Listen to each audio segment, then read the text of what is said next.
and I was going to do I did the history of firefighting throughout the world. Okay. Firefighting, a profession where men and women put their lives on the line every day, but shrug it off and say it's all in a day's work. But how did this dangerous job come to be, and how is it breaking barriers around the world? The first evidence of firefighting can be traced to ancient Egypt, but the first fire brigade of which had any substantial history was created in Rome.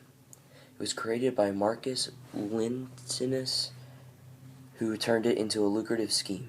He and his brigade, which consisted of 100 men, would rush to a fire, but would not do anything until the landowner paid a fee, or they did not pay.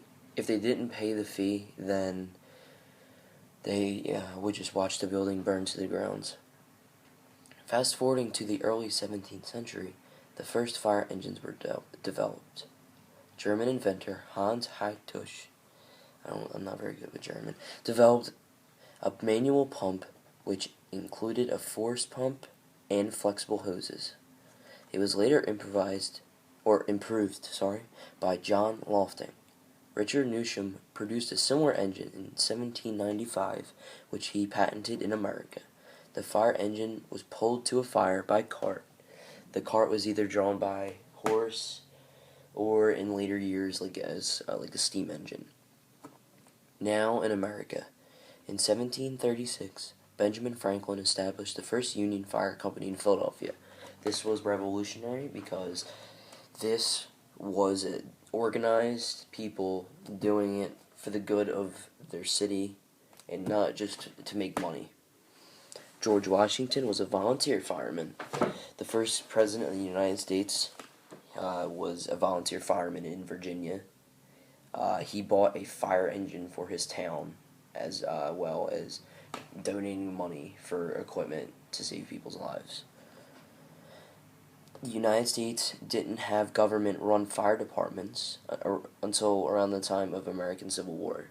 These were firemen trained by the government and used by the government, and not they weren't private contractors. On April 1st of 1853, Cincinnati, Ohio founded the first professional fire department by being made up of 100% full-time paid firemen. These men, they worked with the city, and they were the first of its kind. It was breaking barriers. Today, over 70% of firemen in the United States are volunteers. Volunteer firemen do this for no money, and they do it to provide a betterment for their community and their people.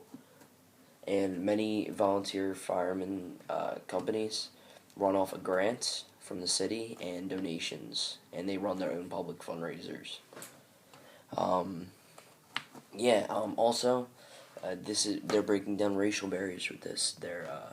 There's black firemen, there's Hispanic firemen, all races and all genders are being allowed into the fire department. Many of which have gone through the same training as everyone. It's called Firefighter 1. It's the generic basic class that everyone has to take for them to become a fireman in the city of Philadelphia or anywhere, really anywhere. You can take it at a university or a community college, or you can take it with the actual fire department that you were attending to. Alright, thank you for watching this. Please critique it. I really need help with my public speaking, as I've said in my previous videos. And make sure you comment about what I need to improve on, whether it be my projection or like my ums. Like, I know I said that a lot during this because I didn't want to write it down this time. And thank you. I really appreciate that.